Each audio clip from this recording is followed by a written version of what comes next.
Hello friends, आज मैं carriage and बैगन वर्कशॉप पेराम्बूर के अंतर्गत कंडक्ट करवाए गए जेई यानी जूनियर इंजीनियर के पेपर्स के सॉल्यूशन देखेंगे।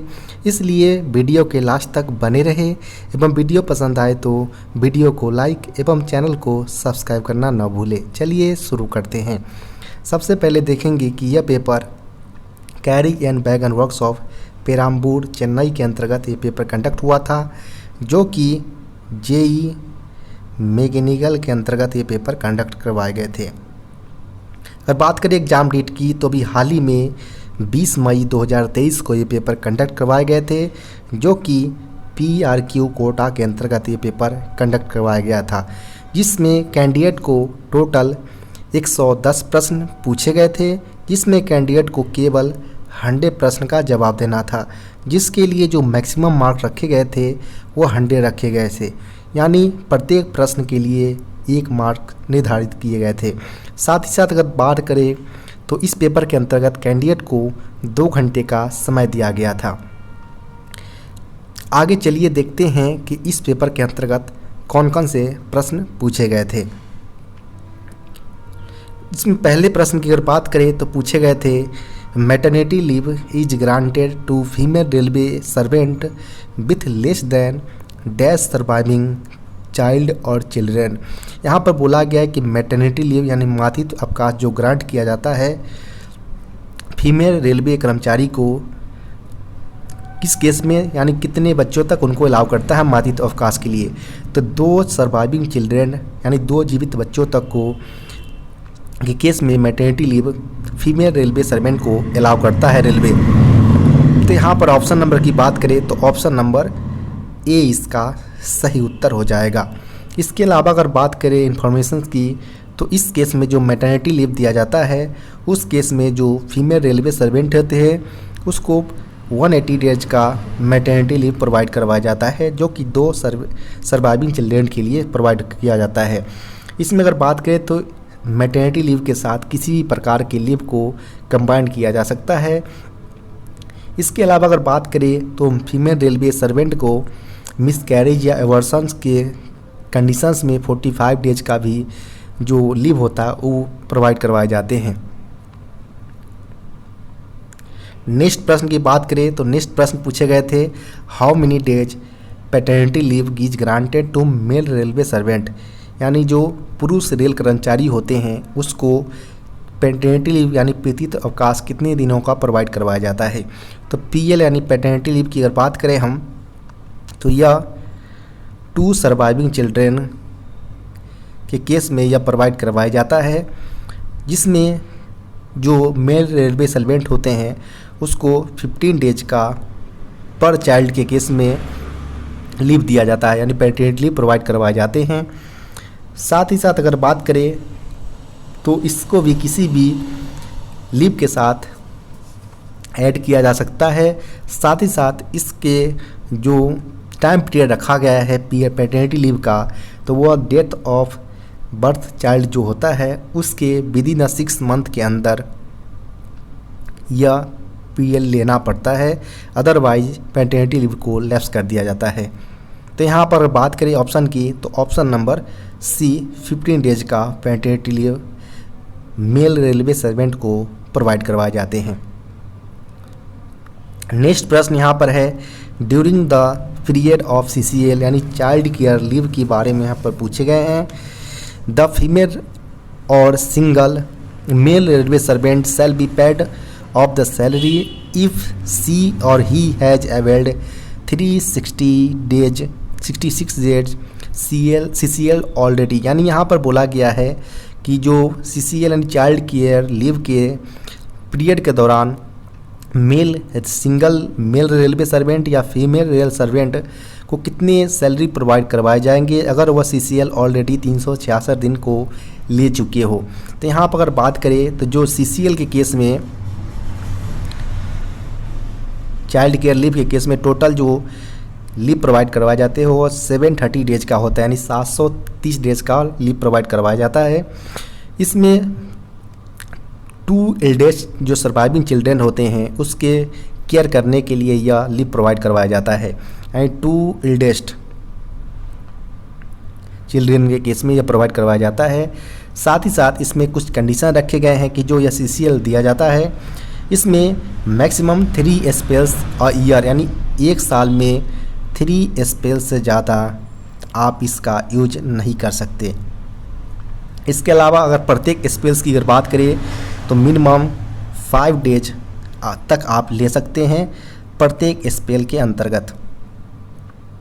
इसके अलावा जो कंडीशन रखे गए हैं CCL चाइल्ड केयर लीव के अंतर्गत वो रखे गए हैं कि अगर फर्स्ट 65 डेज के अंतर्गत जो सैलरी प्रोवाइड करवाए जाते हैं वो 100% बेसिक का प्रोवाइड करवाया जाता है, जबकि नेक्स्ट 365 की अगर बात करें तो उसके अंतर्गत 80% ऑफ बेसिक प्रोवाइड करवाए जाते हैं। यहाँ पर बोला गया है कि ऑलरेडी जो कर्मचारी है वह 366 डेज अवेल्ड कर चुका है, तो उसके बाद जो उसको चाइल्ड केयर लीव की जो सैलरी प्रोवाइड की जाएगी वो 80% ऑफ बेसिक ही प्रोवाइड करवाया जाएगा। तो यहाँ पर अगर बात करें तो ऑप्शन नंबर जो होगा वो ऑप्शन नंबर 20 का सही उत्तर हो जाएगा 80%। नेक्स्ट प्रश्न की बात करें यहाँ पर तो नेक्स्ट प्रश्न पूछे गए हैं at the time of retirement on superannuation और railway servant is having 210 days leave on average pay, यानी LAP 210 दिन का यहाँ पर उसके पास मौजूद है जब वो रिटायरमेंट होता है कर्मचारी। साथ ही साथ उसके पास 400 डेज LHAP यानी leave on half average pay उसके पास अवेलेबल है रिटायरमेंट के टाइम। ही और she will be allowed leave encashment for, यानी उस समय उसको जो लीव इनकैशमेंट दिया जाता है 300 डेज का अगर अवेलेबल हो तो उस केस में उसको कितने दिन का प्रोवाइड करवाया जाएगा इनकैशमेंट। तो यहाँ पर अगर बात करें तो मैक्सिमम 300 डेज का लीव इनकैशमेंट प्रोवाइड करवाया जाता है कर्मचारी को रिटायरमेंट के टाइम। तो यहाँ पर अगर बात करें तो कर्मचारी के पास केवल 210 LAP मौजूद है। यहाँ पर उसके लिए केस रखा गया है कि या तो आप 300 LAP का इनकैशमेंट करा लें, या अगर आपके पास अवेलेबल ना हो तो उस केस में अगर आपके पास LHAP मौजूद हो तो वहाँ से आपको ऐड कर दिया जाता है। तो यहाँ पर अगर देखा जाए तो 400 LHAP आपके पास मौजूद है, तो यहाँ से इसको जब 300 ऐड करने के लिए हमको 90 LHAP का ऐड किया जाएगा।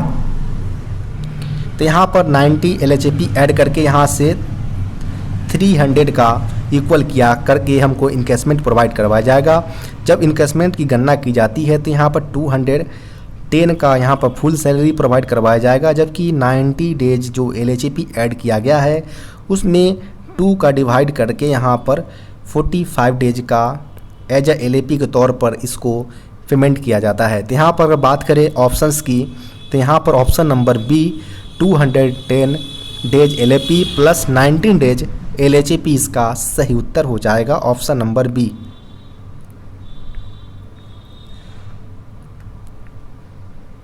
नेक्स्ट प्रश्न की बात करें तो if there are dash number of employees in a factory then the employer has to provide a ambulance facility. यदि कितने नंबर एम्प्लॉयज होनी चाहिए फैक्ट्री के अंतर्गत, इस केस में जो कंपनी के ओनर्स जो एम्प्लॉयर होंगे वो उसको प्रोवाइड करना होगा एम्बुलेंस फैसिलिटी। तो उस केस में अगर बात करें तो मिनिमम जो क्राइटेरिया रखा गया है एम्बुलेंस फैसिलिटी के लिए फैक्ट्री के अंतर्गत वो मोर देन 500 एम्प्लॉयज होना चाहिए। इस केस में एम्प्लॉयर यानी कंपनी के जो ओनर्स होंगे उसको एम्बुलेंस फैसिलिटी को उपलब्ध कराना होगा। तो यहाँ पर अगर बात करें तो 5 का ऑप्शन नंबर ए मोर देन 500 इसका सही उत्तर हो जाएगा। नेक्स्ट प्रश्न की बात करें यहाँ पर if there are dash numbers of women employees in factory, यानी कितने नंबर्स में वुमेन एम्प्लॉयज फैक्ट्री के अंतर्गत होना चाहिए। उस केस में the employer has to provide a creche. Creche का मतलब यहाँ पर होता है शिशु गृह से, यानी छोटे बच्चों का जो पालन पोषण होता है उसके लिए जो घर बनाया जाता है गृह, उसको क्रेचे के नाम से जानते हैं हम। तो यहाँ पर बोला गया है कि कितने के नंबर्स में अगर वुमेन एम्प्लॉयज कार्यरत हो फैक्ट्री के अंतर्गत तो उस केस में एम्प्लॉयर को क्रेचे की सुविधा प्रोवाइड करना होगा। तो यहाँ पर अगर बात करें हम तो मोर देन 30 जो एम्प्लॉयज वुमेन एम्प्लॉयज होंगे तो उस केस में क्रीची की सुविधा प्रोवाइड करवाना होगा एम्प्लॉयर्स को। तो यहाँ पर ऑप्शन नंबर डी इसका सही उत्तर हो जाएगा। नेक्स्ट प्रश्न की बात करें यहाँ पर, तो नेक्स्ट प्रश्न पूछे गए हैं the payment of compensation to railway employees by the railway administrations for injury by accident is governed by. यहाँ पर बोला गया है कि जो रेलवे एम्प्लॉयज को कंपनसेशन दिया जाता है पेमेंट के तौर पर रेलवे एडमिनिस्ट्रेशन के द्वारा इंजरी के केस में गवर्न जो किया जाता है, किस आधार पर गवर्न किया जाता है, तो वो जो दिया जाता है वह द एम्प्लॉयज कंपनसेशन एक्ट 1923 के आधार पर दिया जाता है, जिसको अगर बात करें तो ECA हम बोलते हैं, ECA 1923 के आधार पर दिया जाता है एम्प्लॉयज कंपनसेशन एक्ट 1923। इसमें जो पेमेंट जो प्रोवाइड करवाया जाता है रेलवे एडमिनिस्ट्रेशन के द्वारा, उसमें जो देखा जाता है कि जो कर्मचारी है वो टेम्पोररी बेसिस पर इंजरी हुआ है या पार्शियली परमानेंट हुआ हो या टोटल परमानेंट है या डेथ हो गई हो कर्मचारी की, तो उस बेसिस पर यहाँ पर कंपनसेशन प्रोवाइड करवाया जाता है। तो यहाँ पर अगर बात करिए ऑप्शंस की, तो ऑप्शन नंबर बी यहाँ पर सही उत्तर हो जाएगा, द एम्प्लॉयज कंपनसेशन एक्ट 1923।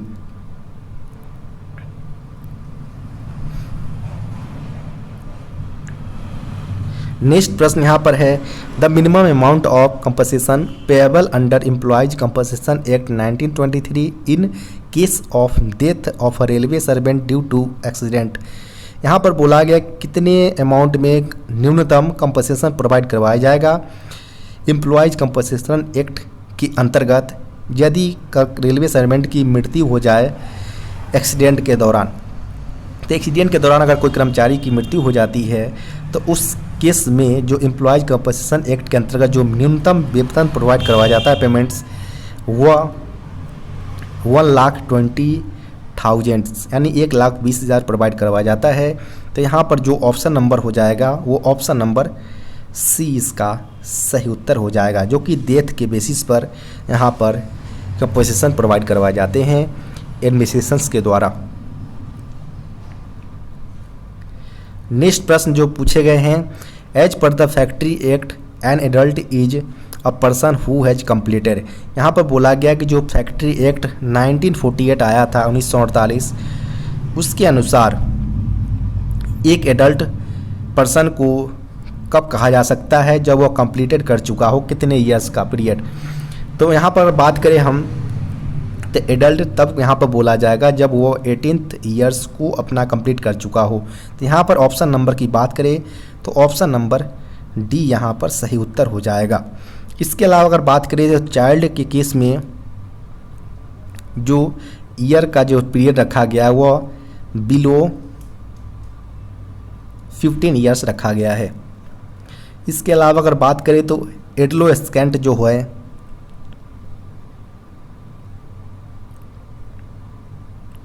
उसका जो पीरियड रखा गया है वह एबव 15 ईयर्स और लेस देन 18 ईयर्स के बीच, जो यानी 15 से 18 के बीच के जो पीरियड के पर्सन होंगे उसको एडोलेसेंट कहा जाएगा।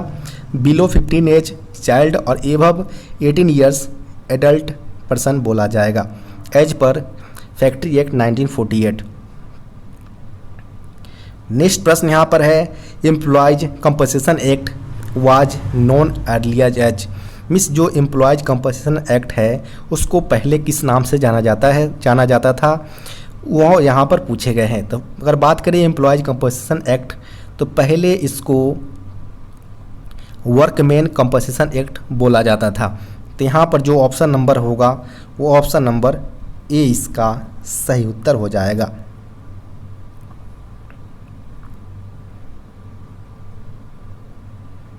नेक्स्ट प्रश्न यहाँ पर पूछे गए हैं class of fire that involve liquids और लिक्विफाइड सॉलिड्स, मिस अगर बात करें यहाँ पर क्लास ऑफ फायर जिसमें लिक्विड और लिक्विफाइड सॉलिड्स को इंक्लूड किया जाए तो वो कौन से टाइप्स के फायर कहलाएंगे।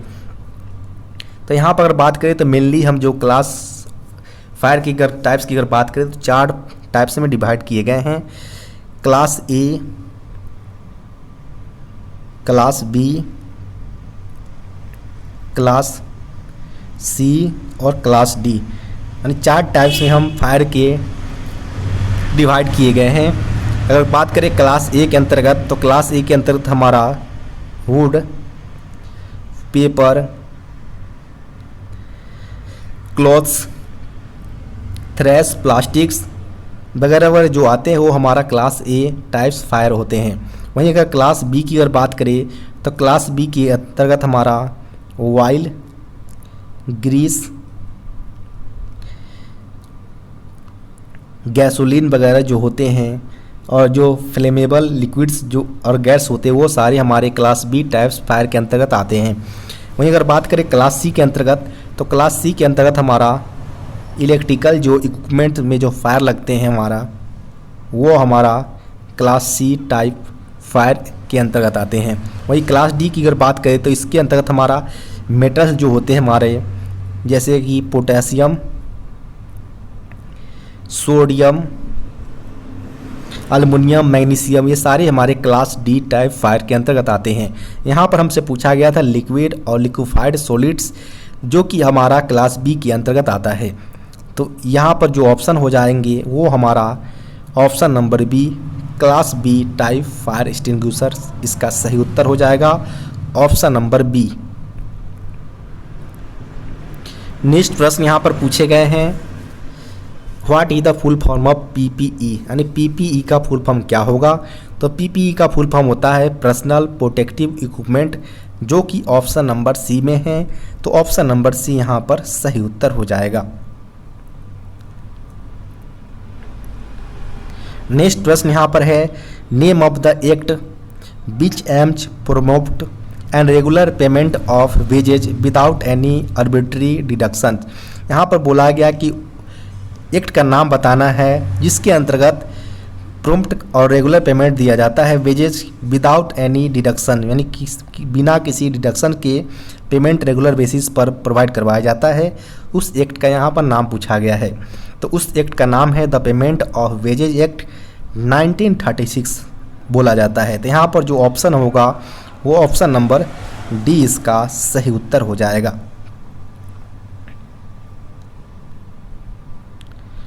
नेक्स्ट प्रश्न जो पूछे गए हैं, dash incentive scheme is in carriage and wagon workshop Perambur, यानी carriage and wagon workshop Perambur के अंतर्गत कौन सी इंसेंटिव स्कीम करेंटली में रन किए जा रहे हैं।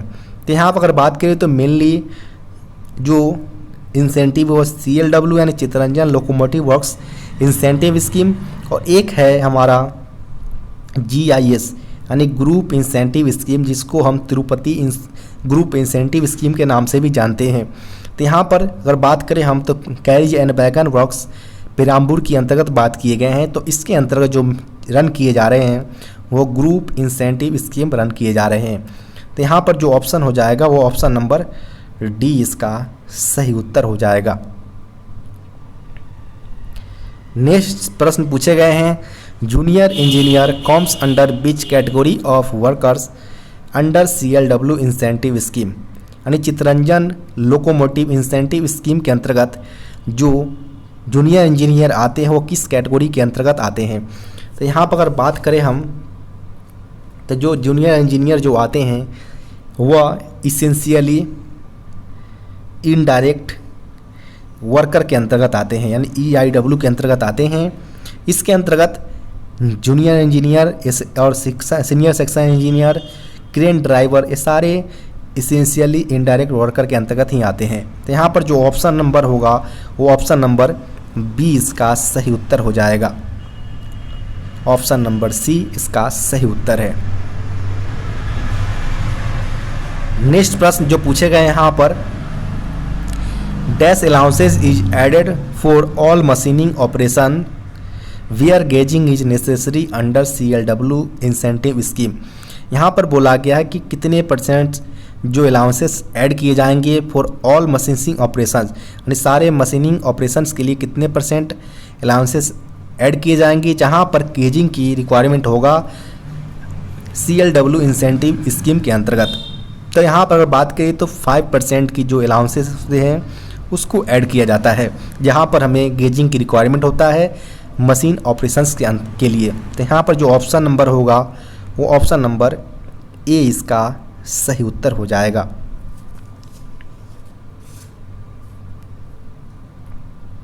नेक्स्ट जो प्रश्न पूछे गए हैं, what is the full form of IMMS pertains railway, यानी जो IMMS जो है वो रेलवे से संबंधित है कौन से टर्म से। तो यहाँ पर अगर बात करें IMMS की तो वो integrated material management information system से रिलेटेड होता है।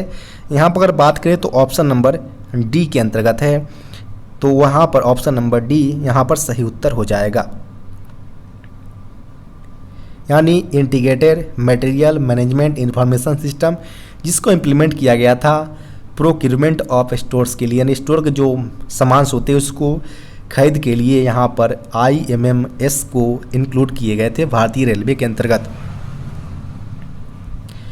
नेक्स्ट प्रश्न की बात करें यहाँ पर, तो dash form is used for issuing major penalty chargesheets under the railway servant discipline and appeal rules 1968, यानी जो अनुशासन एवं अपील नियम 1968 के अंतर्गत रेलवे कर्मचारी को परिशास्ती चार्जशीट जारी करने के लिए कौन से स्टैंडर्ड फॉर्म का प्रयोग किए जाते हैं। तो परिशास्ती की अगर बात करें तो इसके लिए जो डिसिप्लिन रूल्स रखा गया उसके अंतर्गत SF5 इशू किया जाता है। यहाँ पर ऑप्शन नंबर बी इसका सही उत्तर हो जाएगा। इसके अलावा अगर बात करें तो SF1 के अंतर्गत सस्पेंशन है, SF7 के अंतर्गत अपॉइंटमेंट ऑफ इंक्वायरी ऑफिसर्स और SF11 के अंतर्गत माइनर पेनाल्टी के लिए चार्जशीट इशू किए जाते हैं। नेक्स्ट जो प्रश्न पूछे गए हैं, dash form is used for placing railway employees under suspension under the railway servant discipline and appeal rules 1968, अनुशासन एवं अपील नियम 1968 के अंतर्गत रेलवे कर्मचारी को सस्पेंशन पीरियड में रखने के लिए कौन से स्टैंडर्ड फॉर्म का यूज किया जाता है। तो अगर कर्मचारी को डायरेक्ट बेसिस पर रखना हो सस्पेंशन पीरियड में तो उसके लिए SF1 का प्रयोग किया जाता है। तो यहाँ पर ऑप्शन नंबर ए इसका सही उत्तर हो जाएगा, स्टैंडर्ड फॉर्म 1। वहीं अगर कर्मचारी को डीम्ड सस्पेंशन के अंतर्गत रखना हो तो SF2 का इशू किया जाता है। वहीं SF4 जो इशू किया जाता है वह रिवोकेशन ऑफ सस्पेंशन यानी निलंबन से बहाली से रिलेटेड है। वहीं SF3 grant of subsequent allowance, यानी जो निलंबन पीरियड में कर्मचारी को निर्वाह भत्ता इशू किए जाते हैं एडमिनिस्ट्रेशंस के द्वारा, वो उसके अंतर्गत SF3 का प्रयोग किया जाता है। नेक्स्ट प्रश्न की बात करें यहाँ पर तो नेक्स्ट प्रश्न है, for what period in police custody is sufficient to put an employees under deemed suspension. यहाँ पर बोला गया है कि कर्मचारी के कितने टाइम पीरियड के लिए पुलिस कस्टडी में होना अनिवार्य है, जिसके बाद कर्मचारी को डीम्ड सस्पेंशन के अंतर्गत रख दिया जाता है। तो यहाँ पर पुलिस कस्टडी में अगर वो कर्मचारी 48 आवर से अधिक रहता है तो उसको डीम्ड सस्पेंशन के अंतर्गत रख दिया जाएगा। तो यहाँ पर अगर बात करें तो ऑप्शन नंबर सी इसका सही उत्तर हो जाएगा। इसके अंतर्गत जो कर्मचारी को जो स्टैंडर्ड फॉर्म यूज किए जाते हैं वो SF2 यूज किए जाते हैं।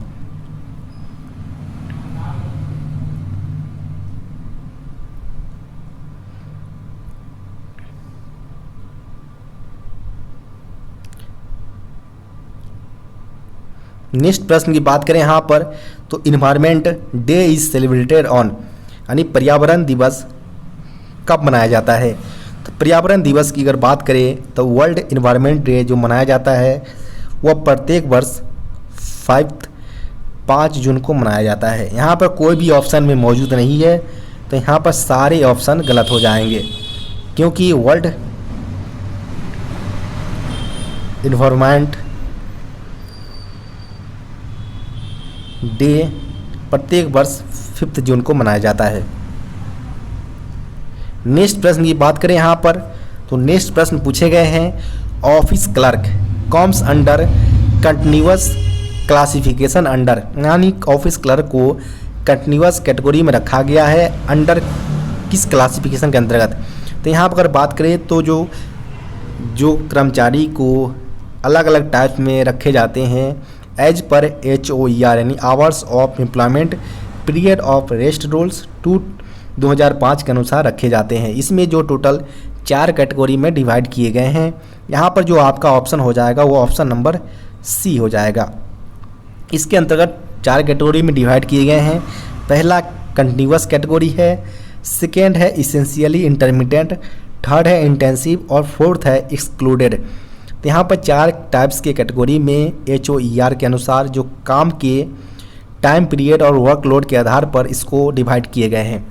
इसमें अगर बात करें मेनली हम तो जो ऑफिस क्लर्क हो या रनिंग स्टाफ जैसे कि ट्रेन मैनेजर्स, लोको पायलट्स, स्टेशन मास्टर, इस सारे को कंटिन्यूअस कैटेगरी के अंतर्गत रखे गए हैं।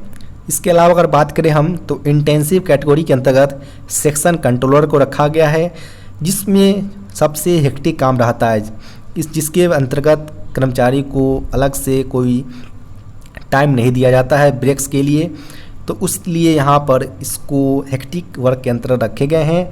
और जो भी हेक्टिक वर्क के अंतर्गत आते हैं उनको इंटेंसिव कैटेगरी के अंतर्गत रखा जाता है। इसके अलावा अगर बात करें हम जो सुपरवाइजरी स्टाफ जैसे कि जूनियर इंजीनियर और सीनियर सेक्शन इंजीनियर, ये सारे एक्सक्लूडेड कैटेगरी के अंतर्गत आते हैं। तो इसको आप ध्यान रखें क्योंकि यहाँ से डायरेक्ट बेसिस पर प्रश्न पूछ लिए जाते हैं। यहाँ पर जो ऑफिस क्लर्क होंगे वो HOER के अनुसार कंटिन्यूअस कैटेगरी के अंतर्गत रखे गए हैं।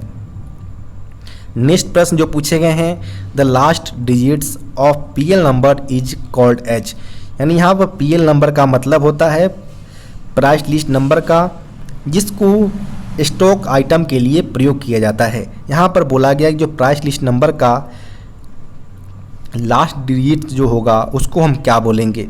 तो लास्ट डिजिट जो होता है यानी टोटल जो प्राइस लिस्ट नंबर होता है वो 8 अंकों का होता है। 8 अंक में से अगर बात करें तो पहला और दूसरा अंक जो होता है इसके मेन ग्रुप को इंडिकेट करता है। उसके अलावा अगर बात करें तो थर्ड और फोर्थ जो डिजिट्स होते हैं इसके वह सब ग्रुप को इंडिकेट करता है। इसके अलावा फिफ्थ, सिक्स्थ और 7 जो होता है वो इसके सीरियल नंबर को इंडिकेट करता है। और जो लास्ट जो होता है अंक वह इसके चेक डिजिट्स को इंडिकेट करता है। तो यहाँ पर जो प्रश्न पूछे गए थे वो लास्ट डिजिट से पूछे गए हैं PL नंबर के, तो वह चेक डिजिट्स को यहाँ पर बोला जाएगा। तो यहाँ पर जो ऑप्शन होगा वो ऑप्शन नंबर A इसका सही उत्तर हो जाएगा। नेक्स्ट जो प्रश्न पूछे गए हैं, full form of UDM। UDM का फुल फॉर्म होता है यूजर डिपोट मॉड्यूल।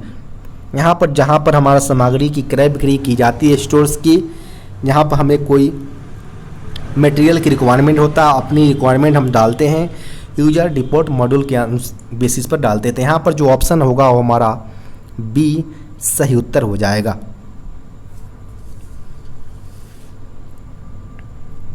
नेक्स्ट प्रश्न की अगर बात करें तो नेक्स्ट प्रश्न पूछे गए हैं, which item is use to place non stock indent, यानी यहाँ पर कौन से फॉर्म का प्रयोग किया जाता है नॉन स्टॉक इंडेंट्स को प्लेस करने के लिए। तो नॉन स्टॉक इंडेंट की अगर बात करें हम तो इसके लिए S1302 का प्रयोग किया जाता है। यहाँ पर ऑप्शन नंबर जो होगा वो ऑप्शन नंबर D इसका सही उत्तर हो जाएगा। वहीं अगर बात करें तो स्टॉक आइटम के लिए S1313 का प्रयोग किया जाता है।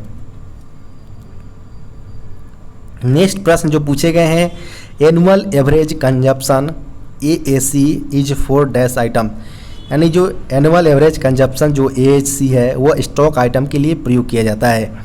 यहाँ पर जो ऑप्शन होगा वो ऑप्शन नंबर B इसका सही उत्तर हो जाएगा। नेक्स्ट प्रश्न यहाँ पर है, circumference of a circle is, यानी सर्किल की परिधि पूछा गया है।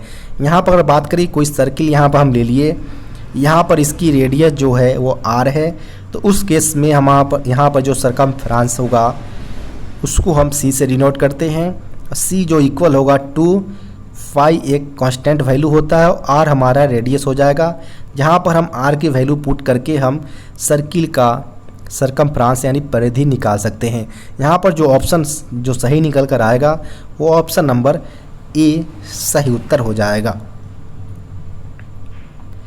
नेक्स्ट जो प्रश्न होगा वो पूछे गए हैं 0.05 मल्टीप्लाई बाई 0.05। यहाँ पर दोनों जगह देख पा रहे होंगे कि पॉइंट के बाद 2 प्लेस तक अंक दिए गए हैं, तो यहाँ पर 25 डायरेक्ट मल्टीप्लाई कर दे और पॉइंट के बाद दोनों जगह 2 प्लेस तक यहाँ पर अंक दिए गए हैं, तो यहाँ पर डायरेक्ट बेसिस पर आप 00 पुट कर दें और फोर्थ बेसिस तक यहाँ पर चला जाएगा। यहाँ पर जो ऑप्शन निकल कर आएगा वो ऑप्शन नंबर सी इसका सही उत्तर हो जाएगा। 0.0025। नेक्स्ट प्रश्न जो यहाँ पर पूछे गए हैं 27.789 डिवाइडेड बाई 1000। यहाँ पर पहले से ही पॉइंट के बाद 789 है और पॉइंट से पहले 27 है। यहाँ पर जब 1000 से जब डिवाइड करेंगे तो यहाँ पर जो निकल कर आएगा वो 0.27789 निकल कर आएगा। तो यहाँ पर जो ऑप्शन निकल कर आएगा वो ऑप्शन नंबर डी इसका सही उत्तर हो जाएगा। नेक्स्ट यहाँ पर प्रश्न पूछे गए हैं, यहाँ पर सिंप्लीफिकेशन का प्रश्न पूछ लिया गया है। तो यहाँ पर हम बोर्ड मास का रूल जब अप्लाई करेंगे तो बोर्ड मास के रूल से सबसे पहले हम ब्रैकेट को देखते हैं, फिर ऑफ को, फिर डिवाइड को, फिर उसके बाद हम देखते हैं मल्टीप्लाई, फिर ऐड करते हैं और फिर सब्सट्रैक्ट को देखते हैं। तो उस बेसिस पर अगर बात करें हम अगर तो 25 × 13 डिवाइडेड बाई 3 दिया गया है, फिर यहाँ पर हम प्लस दिया गया है, फिर 10 × 6 - 12 दिया गया है। तो यहाँ पर सबसे पहले हम ब्रैकेट के अंदर वाली अगर बात करें तो डिवाइडेड को देखेंगे, तो यहाँ पर अगर जो निकल कर आएगा वो यहाँ पर 5 निकल कर आएगा, फिर यहाँ पर 25 से मल्टीप्लाई कर देंगे। फिर यहाँ पर अगर बात करें इस तरफ की अगर ब्रैकेट को देखें अगर हम, तो यहाँ पर सबसे पहले हम मल्टीप्लाई का देखेंगे तो 60 - 12 निकल कर आएगा। तो यहाँ पर 125 + 48 यहाँ से निकल कर आएगा। दोनों को जब ऐड करेंगे तो 173 निकल कर आएगा। और यहाँ पर जो ऑप्शन नंबर हमारा है वो ऑप्शन नंबर सी में 173 दिया गया है, तो ऑप्शन नंबर सी यहाँ पर सही उत्तर हो जाएगा।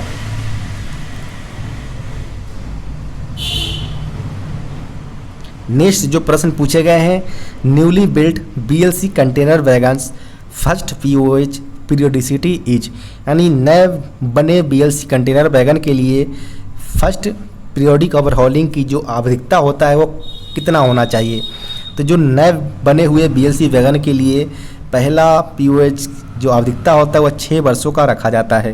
तो यहाँ पर ऑप्शन नंबर बी इसका सही उत्तर हो जाएगा, 6 ईयर्स। नेक्स्ट प्रश्न यहाँ पर है broad gauge track gauge is, यानी ब्रॉड गेज जो ट्रैक जो वर्तमान में भारतीय रेलवे के अंदर प्रयोग किए जा रहे हैं वो 1676 mm का होता है। तो यहाँ पर ऑप्शन नंबर ए इसका सही उत्तर हो जाएगा। वहीं अगर आपसे अगर मीटर गेज पूछा जाता है, कभी कभी पूछ लिया जाता है, तो मीटर गेज 1000 mm का होता है।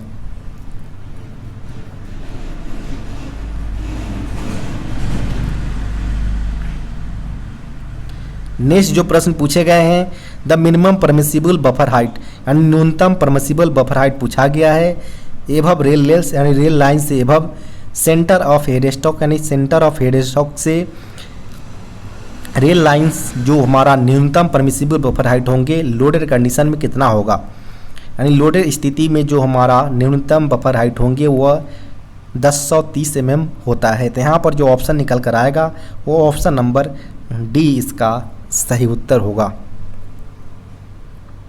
नेक्स्ट प्रश्न यहाँ पर what is the biggest link of the centre buffer coupler, यानी सेंटर बफर कपलर का बिगेस्ट लिंक यानी कमजोर कड़ी पूछा गया है जो कि नकल होता है। तो यहाँ पर ऑप्शन नंबर बी इसका सही उत्तर हो जाएगा।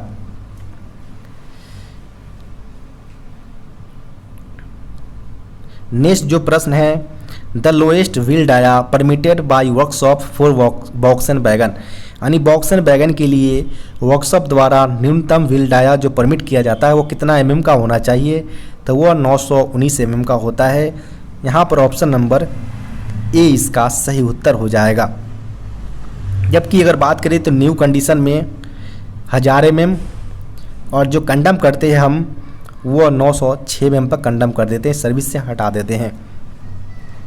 यहाँ पर पूछा गया था वर्कशॉप से परमिट के लिए, तो परमिट के केस में हम 919 mm पर अलाउ करते हैं जब वर्कशॉप के द्वारा अलाउ किया जाता है। नेक्स्ट जो प्रश्न पूछे गए हैं, what is the maximum wheel dia of BCN wagon, यानी BCN वैगन के लिए मैक्सिमम व्हील डाया कितना है, तो वह 1000 mm का होता है। यहाँ पर ऑप्शन नंबर बी इसका सही उत्तर हो जाएगा।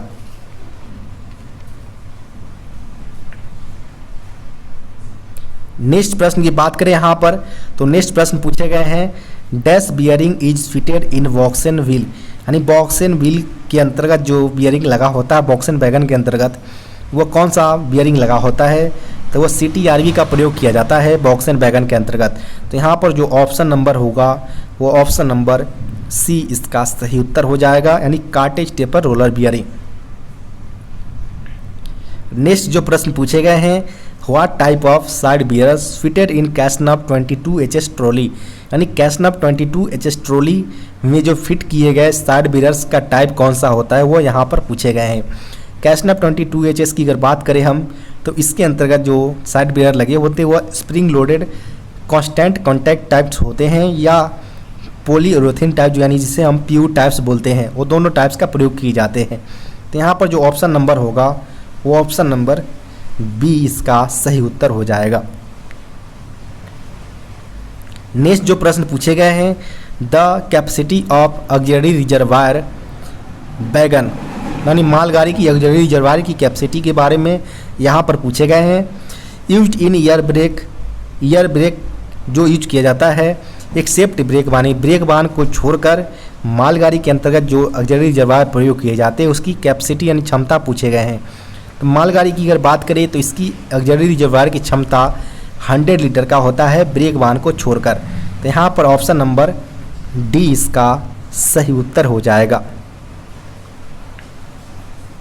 नेक्स्ट प्रश्न यहाँ पर है, surface finish of BOXN axle journal is dash microns, यानी जो वॉक्सन वैगन के जो एक्सल्स होते हैं उसमें जर्नल्स पर जो सरफेस फिनिश दिया जाता है उसकी माइक्रोन कितना होता है, यानी सरफेस फिनिश की यूनिट होता है माइक्रोन, और यहाँ पर जो सरफेस फिनिश दिया जाता है वो कितने माइक्रोन तक होता है। तो इसकी अगर बात करें सरफेस फिनिश की एक्सल जर्नल के ऊपर तो वो 0.8 माइक्रोन तक होता है।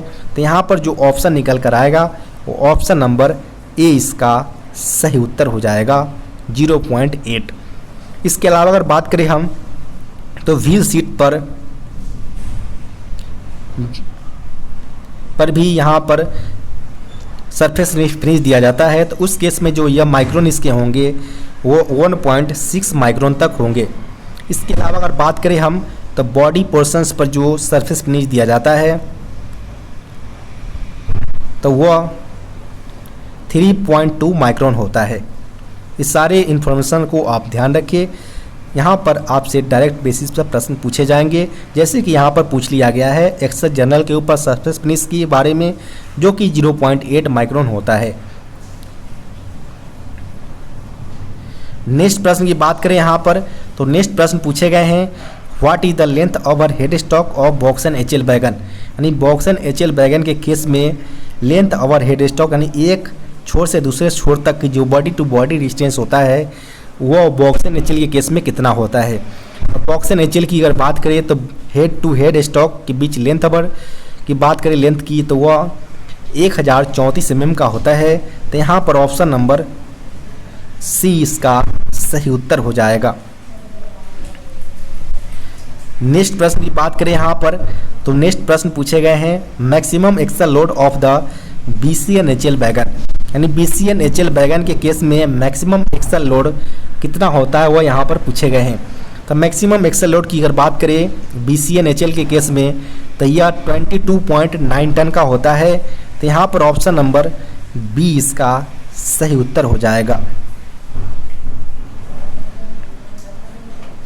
नेक्स्ट प्रश्न यहाँ पर है periodic overhauling periodicity of boast wagon is dash years, यानी यहाँ पर बोस्ट वैगन के लिए जो पीओएच की आवश्यकता होता है वह कितने वर्ष का होता है। तो यहाँ पर यह नहीं बोला गया है कि न्यूली बिल्ट या फर्स्ट पीओएच किया जा रहा है या सेकंड पीओएच। तो उस अगर बात करें नए बेसिस पर अगर ले तो 6 ईयर्स यहाँ पर सही उत्तर हो जाएगा, ऑप्शन नंबर बी। नेक्स्ट प्रश्न की बात करें यहाँ पर तो एज पर new wagon numbering scheme first 2 digits indicates, नए वैगन नंबरिंग स्कीम की अगर बात करें तो टोटल 11 डिजिट्स का नंबर होता है। इसमें पहला और दूसरा अंक जो इंडिकेट करता है वो वैगन के टाइप्स को इंडिकेट करता है कि वैगन जो है वो बॉक्सेन है, बीसीएन है, किस टाइप के वैगन है। सेकेंड जो थर्ड और फोर्थ डिजिट्स की अगर बात करें हम तो वो ऑनिंग रेलवे को इंडिकेट करता है, यानी वो एनसीआर रेलवे की वैगन्स है, नॉर्दर्न रेलवे का है या डब्ल्यूसीआर की है। इसके अलावा अगर बात करें हम तो 5th और 6th प्लेस पर जो नंबर होते हैं वो मैन्युफैक्चर ईयर के इंडिकेट करता है कि वो वैगन, जैसे कि अगर बात करें हम कि 2018 में निर्मित हुआ हो तो उस केस में इसके लिए कोड जो होगा वो 18 रखा जाएगा। वहीं अगर बात करें हम 7, 8, 9 और 10th डिजिट्स की तो यह जो इंडिकेट करता है वह वैगन की सीरियल नंबर को इंडिकेट करता है। इसके अलावा जो 11 डिजिट्स जो होते हैं वह वैगन के चेक डिजिट्स को इंडिकेट करता है, जिससे इसकी करेक्टनेस का पता लगाया जा सके। यहाँ पर जो पूछे गए थे वो फर्स्ट 2 डिजिट्स पूछे गए हैं जो कि टाइप ऑफ वैगन को इंडिकेट करेगा। यहाँ पर ऑप्शन नंबर डी इसका सही उत्तर होगा।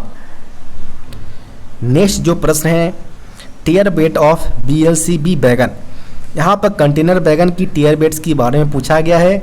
यहाँ पर 2 तरह के कंटेनर वैगन में मेनली प्रयोग किए जाते हैं, एक होता है बीएलसी ए और एक होता है बीएलसी बी।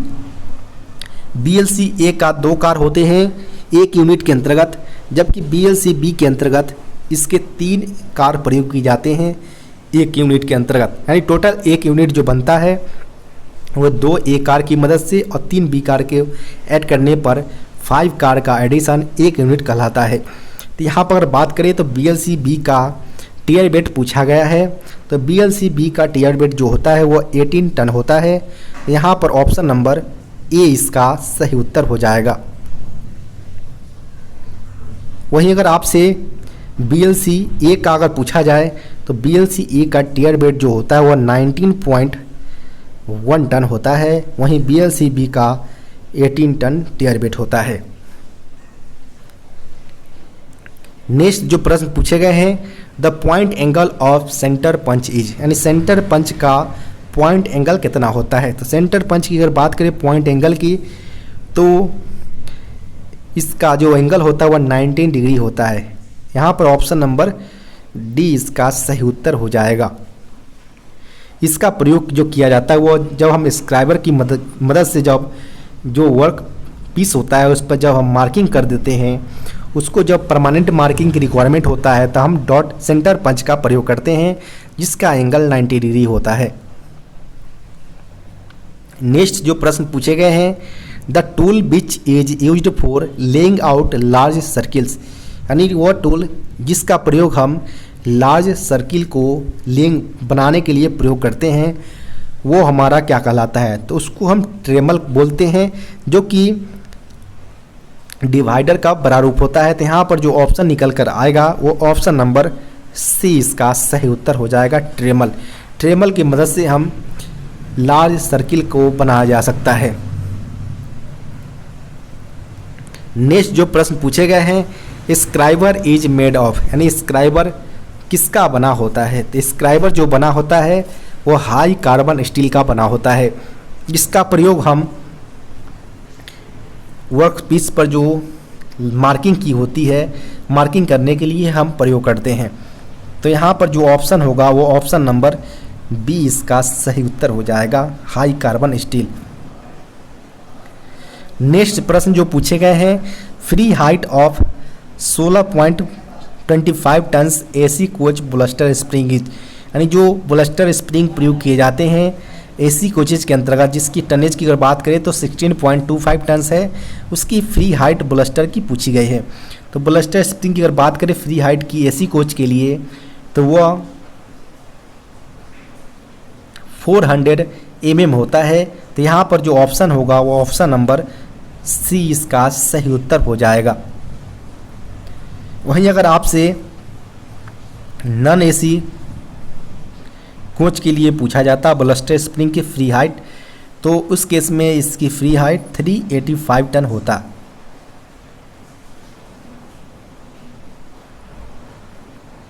नेक्स्ट प्रश्न जो पूछे गए हैं, free height of all non AC ICF type axle box spring is, यहाँ पर सारे नॉन एसी आईसीएफ टाइप की एक्सल बॉक्स स्प्रिंग की फ्री हाइट पूछा गया है। तो यहाँ पर अगर बात करें नॉन एसी के लिए तो नॉन एसी के केस में एक्सल बॉक्स स्प्रिंग की फ्री हाइट 360 mm होता है, जो कि ऑप्शन नंबर डी में है।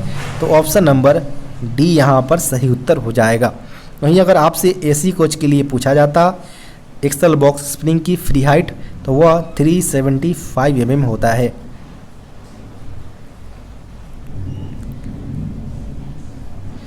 नेक्स्ट जो प्रश्न पूछे गए हैं, what is the colour code of C group coil spring is, यानी सी ग्रुप क्वाल स्प्रिंग के लिए जो कलर कोड होगा वो कौन सा होगा।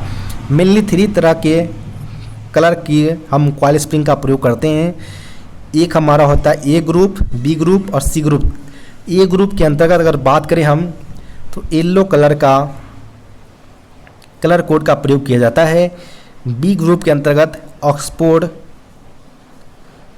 ब्लू कलर कोड का प्रयोग किया जाता है, जबकि सी ग्रुप के अंतर्गत ग्रीन कलर का प्रयोग किया जाता है। यहाँ पर अगर बात करें तो हमसे पूछा गया है सी ग्रुप की क्वाल स्प्रिंग के बारे में। सी ग्रुप का जो क्वाल स्प्रिंग की कलर कोड होता है वह ग्रीन कलर का होता है। तो यहाँ पर जो ऑप्शन होगा वो ऑप्शन नंबर ए इसका सही उत्तर हो जाएगा, ग्रीन कलर।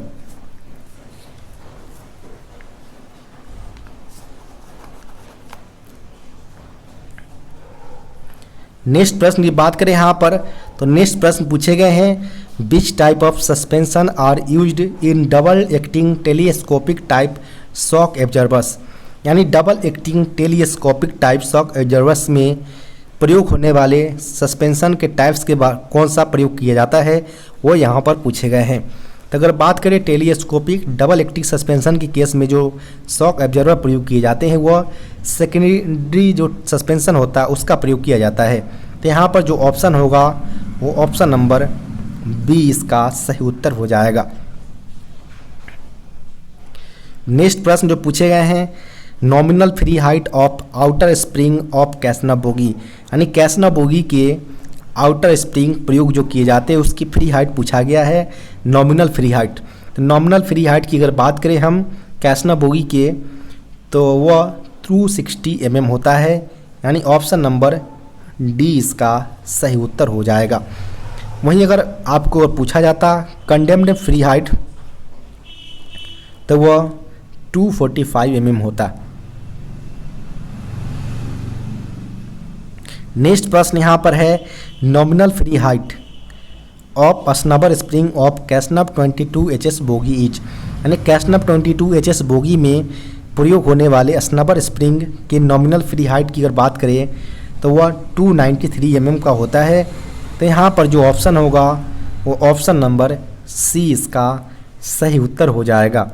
वहीं अगर आपसे पूछा जाता कंडेम्ड फ्री हाइट पूछा जाता स्नबर स्प्रिंग के कैसनब 22 HS बोगी के केस में तो वह 278 mm पर हम इसको कंडेम कर देते हैं। नेक्स्ट प्रश्न जो पूछे गए हैं, the filament of lamp bulbs are made of, यानी लैंप बल्ब जो के फिलामेंट जो बने होते हैं वो किसके बने होते हैं, तो वह टंगस्टन का बना होता है, जिसकी अगर बात करें मेल्टिंग पॉइंट्स की तो वह काफ़ी हाई होता है। तो यहाँ पर ऑप्शन नंबर की बात करें तो ऑप्शन नंबर ए इसका सही उत्तर हो जाएगा। नेक्स्ट प्रश्न की बात करें यहाँ पर तो नेक्स्ट प्रश्न पूछे गए हैं, which one of the following is a chemical property of a metal, यानी मेटल्स की जो केमिकल प्रॉपर्टी होता है निम्नलिखित में से कौन सा है। तो अगर बात करें हम तो मेटल के दो तरह की प्रॉपर्टी मेनली होता है, एक होता है फिजिकल यानी भौतिक जो चेंजेज होते हैं, और एक होता है केमिकल चेंजेज। दो तरह के चेंजेस के अंतर्गत होते हैं। तो यहाँ पर पूछा गया कि जो चार ऑप्शन दिए गए हैं इसमें केमिकल जो प्रॉपर्टी होते हैं तो गुण वो कौन किसके अंतर्गत है। तो यहाँ पर अगर बात करें हम कंडक्टिविटी, हार्डनेस और इलास्टिसिटी, ये तीनों इसके फिजिकल प्रॉपर्टी जो मेटल के होते हैं उसके अंतर्गत होता है। लेकिन जो क्रोजिवनेस जो होता है यानी जो जिसमें जंग लगना होता है, ईयर के साथ जब मिक्स होता है मेटल और उसके अंतर्गत जब जंग लगता है तो वह केमिकल प्रॉपर्टी ऑफ मेटल के अंतर्गत आ जाता है। तो यहाँ पर अगर बात करें तो ऑप्शन नंबर बी क्रोजिवनेस इसका सही उत्तर हो जाएगा। नेक्स्ट प्रश्न की बात करें यहाँ पर तो नेक्स्ट प्रश्न है which of the following metals can be found in a pure state in a nature, यानी प्रकृति में शुद्ध अवस्था में पाए जाने वाले मेटल्स के कौन यहाँ पर चार ऑप्शंस में से वो यहाँ पर पूछे गए हैं। तो यहाँ पर सही उत्तर जो होगा वो गोल्ड हो जाएगा, जो कि प्रकृति में शुद्ध अवस्था में पाया जाता है। तो यहाँ पर जो ऑप्शन होगा वो ऑप्शन नंबर डी इसका सही उत्तर हो जाएगा। नेक्स्ट प्रश्न की बात करें यहाँ पर तो thickness of compreg wood used in coach flooring is, यानी जो कोच फ्लोरिंग के जो यूज करते हैं हम कंपेयर के वुड जो लकड़ी का यूज करते हैं उसकी मोटाई यहाँ पर पूछे गए हैं।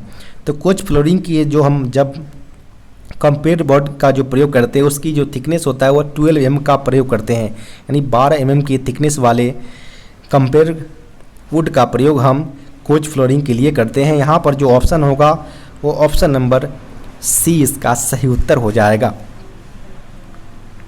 नेक्स्ट जो प्रश्न पूछे गए हैं how many numbers of emergency window are provided in ICF coaches, यानी ICF कोचेज के अंतर्गत कितने की संख्या में इमरजेंसी विंडो यानी आपातकालीन खिड़कियाँ प्रोवाइड की जाती है। 4 की संख्या में टोटल प्रोवाइड किया जाता है इमरजेंसी विंडो। यहाँ पर ऑप्शन नंबर ए इसका सही उत्तर हो जाएगा।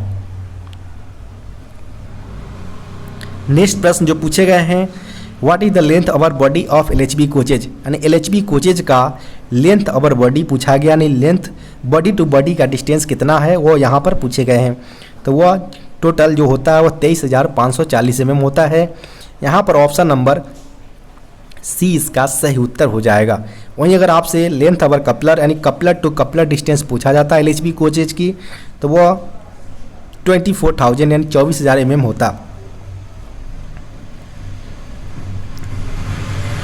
नेक्स्ट जो प्रश्न पूछे गए हैं what is the new wheel diameter of LHB wheel, यानी LHB चक्के की नए डायमीटर चक्के का डायमीटर यहाँ पर कितना होगा तो वो 915 mm का होता है। यहाँ पर ऑप्शन नंबर बी इसका सही उत्तर हो जाएगा। नेक्स्ट जो प्रश्न पूछे गए हैं how many brake disc are fitted on one wheel of Fiat bogie, यानी फिएट बोगी के एक जो व्हील सेट होता है उस पर कितने ब्रेक डिस्क का प्रयोग किया जाता है वो यहाँ पर पूछे गए हैं। तो एक एक्सल पर टोटल 2 की संख्या में ब्रेक डिस्क का प्रयोग किया जाता है।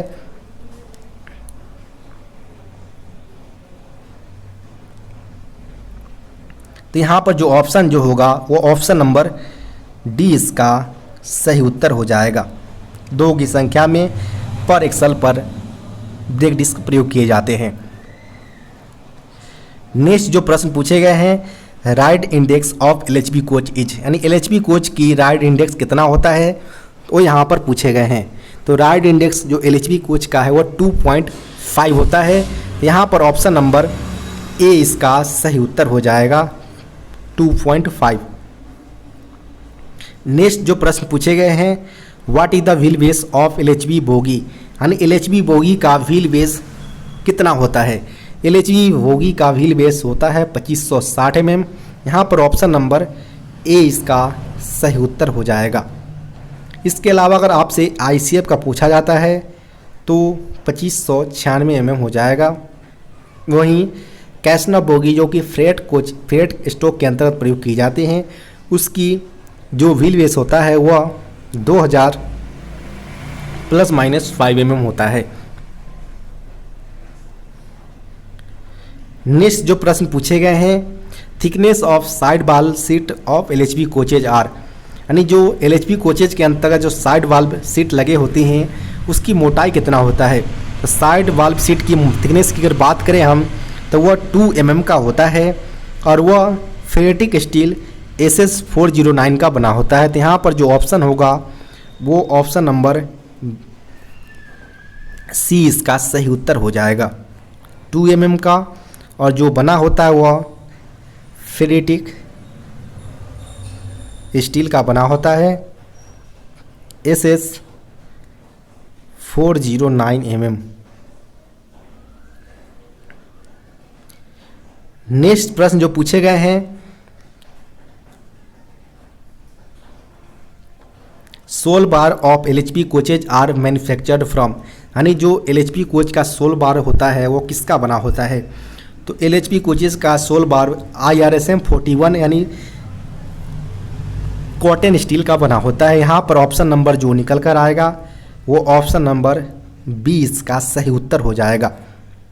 IRSM 41 cotton steel.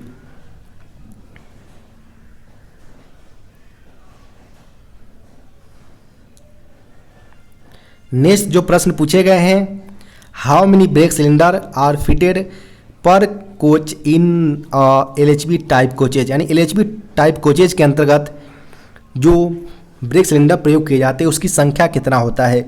तो टोटल पर एक्सल पर हमारा 2 की संख्या में ब्रेक सिलेंडर प्रयोग किए जाते हैं और एक LHB कोचेज के अंतर्गत टोटल 4 की संख्या में 4 एक्सल होते हैं। इस प्रकार टोटल जो ब्रेक सिलेंडर की नंबर्स होंगे वो 8 की संख्या में होगा। तो यहाँ पर ऑप्शन नंबर जो होगा वो ऑप्शन नंबर 20 का सही उत्तर हो जाएगा। 8 की संख्या में पर कोचेज ब्रेक सिलेंडर प्रयोग किए जाते हैं LHB कोचेज के अंतर्गत।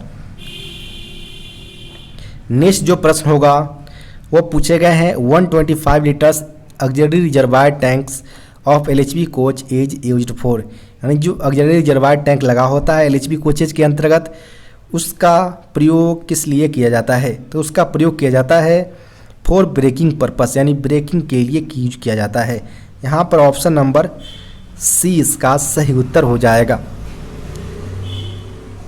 नेक्स्ट जो प्रश्न पूछे गए हैं, in LHB coaches brake accelerator is connected to, यानी जो LHB कोचेज के अंतर्गत ब्रेक एक्सीलेटर किससे जुड़ा होता है। तो वह ब्रेक पाइप से जुड़ा होता है। यहाँ पर ऑप्शन नंबर की बात करें तो ऑप्शन नंबर ए इसका सही उत्तर हो जाएगा, ब्रेक पाइप।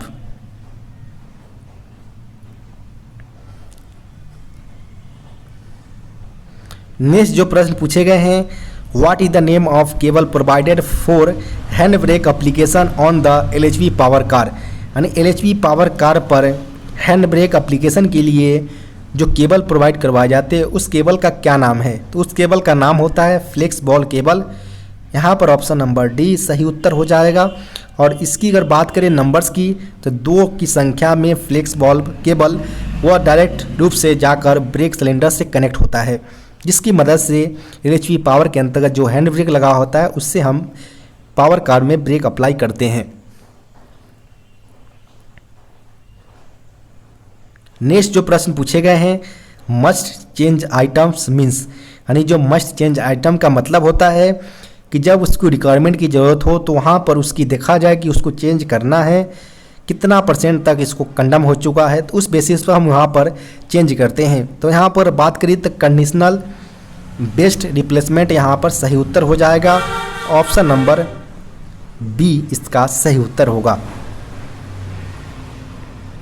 नेक्स्ट जो प्रश्न है, maximum axle load capacity of ICF AC coach is dash tons, यानी जो ICF AC कोच की मैक्सिमम एक्सल लोड की क्षमता जो होता है वो कितना टन का होता है। तो वह 16.25 टन का होता है। यहाँ पर ऑप्शन नंबर सी इसका सही उत्तर हो जाएगा। नेक्स्ट प्रश्न यहाँ पर है, the fire extinguisher used in AC LHB coaches is, यानी AC LHB कोचेज के अंतर्गत अग्निशामक यंत्र का जो प्रयोग किया जाता है वो किस टाइप का होता है। तो वह होता है DCP टाइप का, यानी ड्राई केमिकल पाउडर टाइप का, जो कि किसी भी टाइप्स के फायर को बुझाने में सक्षम होता है। तो यहाँ पर जो ऑप्शन की बात करें तो ऑप्शन नंबर बी इसका सही उत्तर हो जाएगा। नेक्स्ट प्रश्न की बात करें यहाँ पर तो PEASD का फुल फॉर्म पूछा गया है। तो PEASD की बात करें तो passenger emergency alarm signal device होता है। यहाँ पर ऑप्शन नंबर ए इसका सही उत्तर हो जाएगा।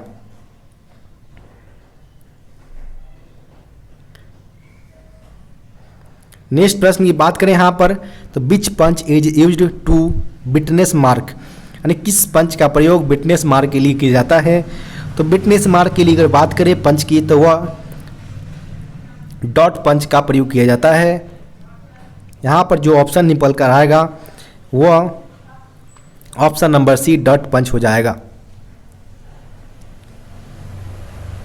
नेक्स्ट प्रश्न पूछे गए हैं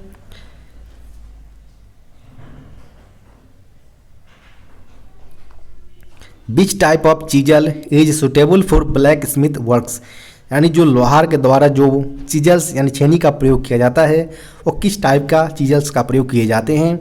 तो वह हॉट चीजल का प्रयोग किया जाता है। तो यहाँ पर जो ऑप्शन होगा वो ऑप्शन नंबर डी इसका सही उत्तर हो जाएगा। नेक्स्ट जो प्रश्न है what is the transportation code of inspection carriage administrative, यानी प्रशासनिक इंस्पेक्शन कैरिज के लिए जो ट्रांसपोर्टेशन कोड प्रयोग किए जाते हैं वो कौन सा है। तो वह होता है RA। यहाँ पर ऑप्शन नंबर बी इसका सही उत्तर हो जाएगा। नेक्स्ट प्रश्न यहाँ पर है transportation code of the pantry card of ICF coaches, यानी ICF कोचेज के पेंट्री कार्ड के लिए जो ट्रांसपोर्टेशन कोड प्रयोग किए जाते हैं वो कौन सा होता है। तो वो WCB इसके लिए प्रयोग किए जाते हैं। यहाँ पर ऑप्शन नंबर सी इसका सही उत्तर हो जाएगा। नेक्स्ट प्रश्न है in ICF coach the load transmission take place through, ICF coach के अंतर्गत लोड का ट्रांसमिशन किसकी मदद से होता है। तो वह साइड मिरर के माध्यम से होता है। यहाँ पर ऑप्शन नंबर ए इसका सही उत्तर हो जाएगा। नेक्स्ट प्रश्न है what is the thickness of the roof seat in ICF coaches, यानी ICF कोचेज के रूफ सीट की मोटाई पूछा गया है। तो वह 1.6 mm का होता है। तो यहाँ पर ऑप्शन नंबर डी इसका सही उत्तर हो जाएगा। नेक्स्ट प्रश्न जो पूछा गया है ओवरऑल विड्थ ऑफ ICF और RCF कोचेज इज, यानी ICF और RCF का ओवरऑल चौड़ाई कितना है वो यहाँ पर पूछा गया है। तो वह 3245 mm का होता है। तो यहाँ पर ऑप्शन नंबर सी इसका सही उत्तर हो जाएगा। वहीं अगर आपसे लेंथ पूछा जाता तो लेंथ के केस में यह लेंथ अगर बफर की बात करें तो वह 22,297 mm होता है। नेक्स्ट प्रश्न यहाँ पर है standard buffer projection from head stock is, यानी हेड स्टॉक से स्टैंडर्ड बफर प्रोजेक्शन की अगर बात करें तो यहाँ पर 635 इसका सही उत्तर हो जाएगा। ऑप्शन नंबर बी जो कि हेड स्टॉक से स्टैंडर्ड बफर प्रोजेक्शन होता है। नेक्स्ट प्रश्न यहाँ पर है what should be the minimum buffer height after POH, यानी POH के बाद मिनिमम बफर हाइट कितना होना चाहिए। तो मिनिमम बफर हाइट की अगर बात करें पीरियोडिक ओवरहॉलिंग के दौरान तो वो 1090 mm मिनिमम होना चाहिए। तो यहाँ पर जो ऑप्शन आएगा वो ऑप्शन नंबर डी इसका सही उत्तर हो जाएगा। नेक्स्ट प्रश्न जो पूछे गए हैं how many angle cocks are provided in a vehicles in twin pipe system of ICF coaches, ICF coaches के जो ट्विन पाइप प्रणाली के अंतर्गत जो एंगल कॉक प्रोवाइड होते हैं उसकी टोटल संख्या कितना होता है। तो दोनों साइड हमारा एक FP और एक BP एंगल कॉक लगा होता है ट्विन पाइप सिस्टम के अंतर्गत। कुल मिलाकर जो संख्या निकल कर आएगा 4 की संख्या में हो जाएगा। यानी ऑप्शन नंबर की बात करें तो ऑप्शन नंबर यहाँ पर ए इसका सही उत्तर हो जाएगा 4। नेक्स्ट प्रश्न की बात करें यहाँ पर तो नेक्स्ट प्रश्न यहाँ पर है in ICF coaches auxiliary reservoir is charge to, यानी यहाँ पर ICF कोचेज के अंतर्गत जो ऑक्सिलरी रिजर्वायर होते हैं उसको कितने प्रेशर से चार्ज किया जाता है, तो वो अगर बात करें तो एफपी की मदद से चार्ज किया जाता है और 6.0 kg पर सेंटीमीटर स्क्वायर से। तो यहाँ पर जो ऑप्शन होगा वो ऑप्शन नंबर बी इसका सही उत्तर हो जाएगा। नेक्स्ट प्रश्न की बात करें यहाँ पर तो SS2 यानी shop schedule 2 attentions of LHB coach is done in, यानी LHB कोचेज का शॉप शेड्यूल 2 कब किया जाता है, तो वह 36 मंथ के अंतराल पर या 12 लाख किलोमीटर्स जो भी पहले कंप्लीट कर लिया हो उस बेसिस पर इसका शॉप शेड्यूल 2 किया जाता है। यानी SS2 18 मंथ्स, 36 मंथ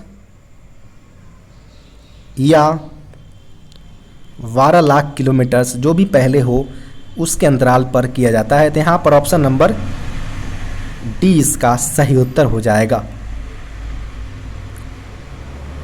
नेक्स्ट प्रश्न है यहाँ पर PCO स्टैंड्स फॉर, यानी PCO का अर्थ क्या है, तो प्रोडक्शन कंट्रोल ऑर्गेनाइजेशन इसका सही उत्तर हो जाएगा। Option number B.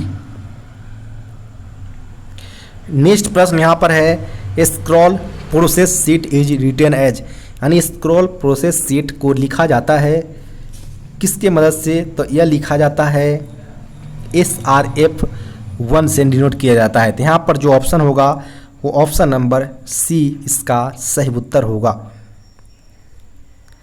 नेक्स्ट प्रश्न है यहाँ पर which of the following is a safety device used in gas cutting plants, यानी गैस कटिंग प्लांट्स में जो सेफ्टी डिवाइस प्रयोग किया जाता है वो निम्नलिखित में से कौन सा है। तो यहाँ पर बात करें तो गैस कटिंग प्लांट जो होता है जहाँ पर हम ऑक्सी फ्यूल जो वेल्डिंग करते हैं तो वहाँ पर हमें सेफ्टी डिवाइस की रिक्वायरमेंट होता है, वो हमारा है फ्लैश बैक अरेस्टर, जिससे यहाँ पर बैक में जो फ्लेम की जो जाती है उसको यहाँ पर स्टॉप करने में मदद मिलती है। तो यहाँ पर फ्लैश बैक अरेस्टर इसका सही उत्तर हो जाएगा, जिसका प्रयोग गैस कटिंग प्लांट्स के दौरान किया जाता है। यहाँ पर ऑप्शन नंबर ए इसका सही उत्तर हो जाएगा। नेक्स्ट प्रश्न की बात करें यहाँ पर तो distance between the electrode tip and job surface is called, यानी जो इलेक्ट्रोड टिप्स और जॉब सरफेस के बीच की जो डिस्टेंस होता है, दूरी होता है, उसको क्या कहते हैं, तो वो कहते हैं हम आर्क लेंथ बोलते हैं। तो यहाँ पर ऑप्शन नंबर डी इसका सही उत्तर हो जाएगा। नेक्स्ट प्रश्न यहाँ पर है dash is used to measure the dry film thickness of paints, यानी जो पेंट का ड्राई फिल्म थिकनेस जो मोटाई होती है उसको मेजर करने के लिए किसका प्रयोग किया जाता है, तो उसको मेजर करने के लिए हम DFT मीटर का प्रयोग करते हैं, जो कि यहाँ पर कोई भी ऑप्शन में नहीं है। तो यहाँ पर none of the above option number D इसका सही उत्तर हो जाएगा। नेक्स्ट प्रश्न यहाँ पर है dash gives the colour and opacity patterns to paints, यानी पेंट से संबंधित ओपेसिटी और कलर्स किसके मदद से प्रोवाइड करवाया जाता है, तो वह पिगमेंट्स जो पार्टिकल्स होते हैं उसके मदद से हम कलर और ओपेसिटी जो पेंट्स का होता है वो प्रोवाइड किया जाता है।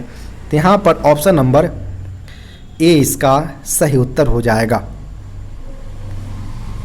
नेक्स्ट जो प्रश्न है ISO 14001 स्टैंडर्ड्स रिलेटेड टू, यानी 14001 ISO किससे संबंधित होता है, तो वह इन्वायरमेंट मैनेजमेंट सिस्टम से रिलेटेड होता है। तो यहाँ पर ऑप्शन नंबर सी इसका सही उत्तर हो जाएगा।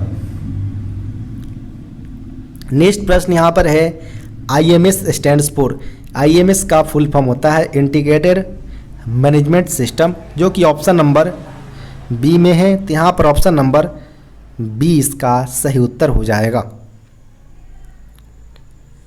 नेक्स्ट प्रश्न यहाँ पर है the cost of diesel engines when compare to petrol engines, यानी पेट्रोल इंजन से जब कंपेयर करते हैं डीजल इंजन्स को कॉस्ट के मुकाबले में, तो वह डीजल इंजन्स की जो कॉस्ट होती है वह पेट्रोल इंजन के मुकाबले कम होता है। यहाँ पर लेस हो जाएगा सही उत्तर ऑप्शन नंबर ए। नेक्स्ट जो प्रश्न पूछे गए हैं what is the berth capacity of AC2 tier LHP coaches, यानी LHP कोचेज के अंतर्गत जो AC 2 टीयर होता है सेकेंड AC, उसमें बर्थ कैपेसिटी कितना होता है। नहीं तो यहाँ पर बर्थ कैपेसिटी की बात करें AC 2 टीयर के अंतर्गत LHP कोचेज में तो वह 52 बर्थ होता है। यहाँ पर ऑप्शन नंबर डी इसका सही उत्तर हो जाएगा। वहीं अगर आपसे ICF वाले AC 2 टीयर की बर्थ की अगर पूछा जाए तो वह होता है 46 बर्थ। नेक्स्ट जो प्रश्न पूछे गए हैं, transportation code of vestibule second class 3 tier sleeper coach fitted with self generating electrical equipment is, यानी सेल्फ जनरेटिंग इलेक्ट्रिकल इक्विपमेंट के साथ फिटेड स्लीपर 3 क्लास टीयर के जो कोचेज होंगे वेस्टिबुल टाइप, उसका जो ट्रांसपोर्टेशन कोड होगा कौन सा होगा, तो वो होगा WGSCN। यहाँ पर CN का मतलब होता है 3 टीयर, GS का मतलब होता है सेल्फ जनरेटिंग और W का मतलब होता है वेस्टिबुल। तो यहाँ पर ऑप्शन नंबर ए इसका सही उत्तर हो जाएगा। नेक्स्ट जो प्रश्न पूछे गए हैं, what is the full form of PCME। PCME zonal जो मैकेनिकल चेयरमैन होते हैं, तो यहाँ पर उसका फुल फॉर्म पूछा गया है PCME का, तो प्रिंसिपल चीफ मैकेनिकल इंजीनियर इसका फुल फॉर्म हो जाएगा, ऑप्शन नंबर बी। नेक्स्ट जो प्रश्न है, what is the full form of RDSO। RDSO का फुल फॉर्म है research design and standard organisation, जो कि ऑप्शन नंबर की अगर बात करें तो ऑप्शन नंबर सी इसका सही उत्तर हो जाएगा, research design and standard organisation, option number C.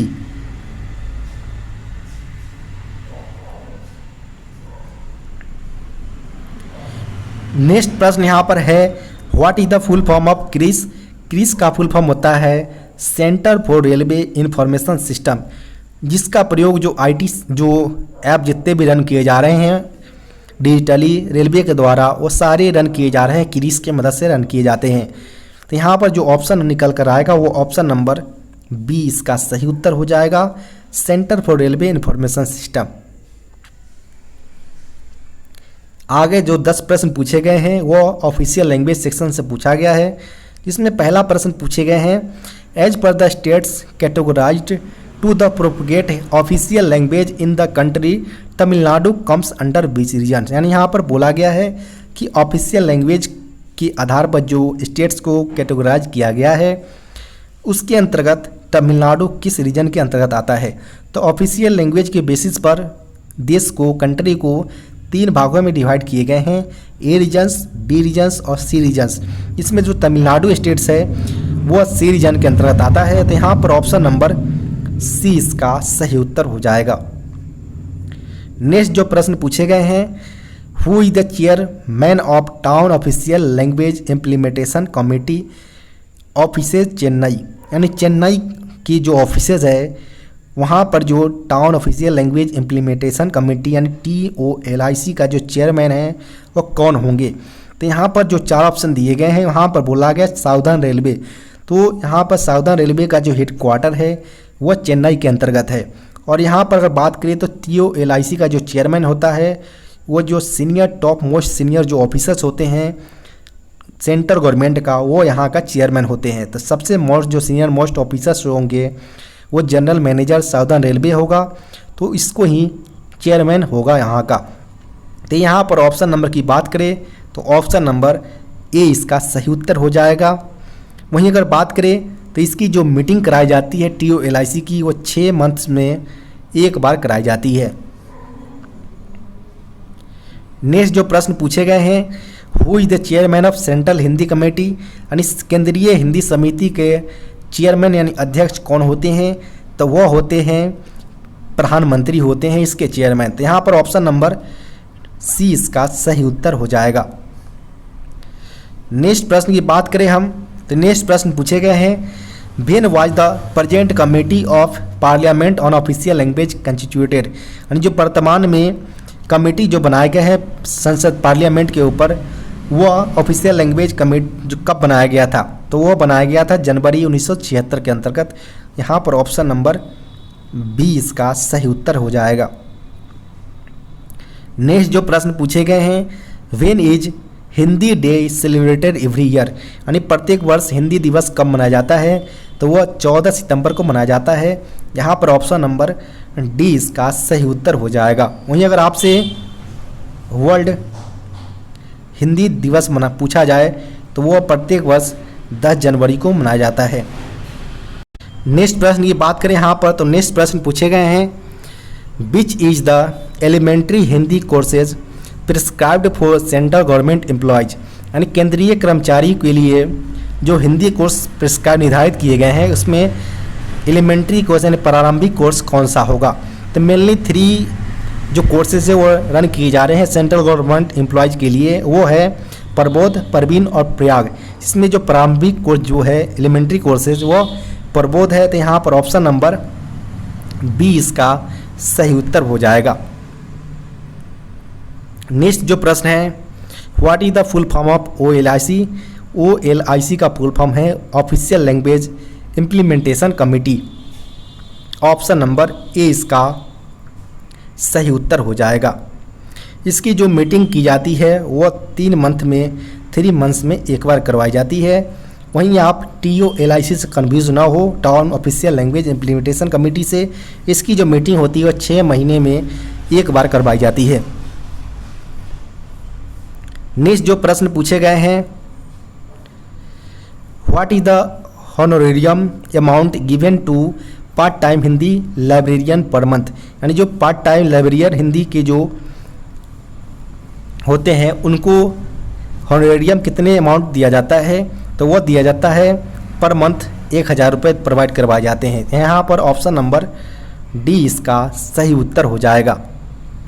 Next जो प्रश्न है, what is the official language of union of India, यानी जो भारत संघ की राजभाषा कौन सा है, तो वो है हिंदी इन देवनागरी स्क्रिप्ट, यानी हिंदी में देवनागरी स्क्रिप्ट में लिखा जाएगा, वो भारतीय संघ की राजभाषा है। ऑप्शन नंबर यहाँ पर सी इसका सही उत्तर हो जाएगा।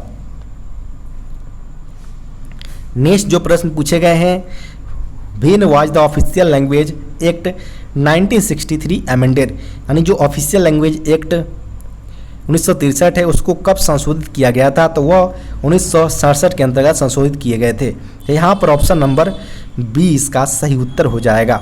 वहीं अगर आपसे पूछा जाता कि कब इसको पास किया गया था, तो यह पास किया गया था 10 मई 1963 के अंतर्गत पास किया गया था और संशोधित 1967 के अंतर्गत किया गया था।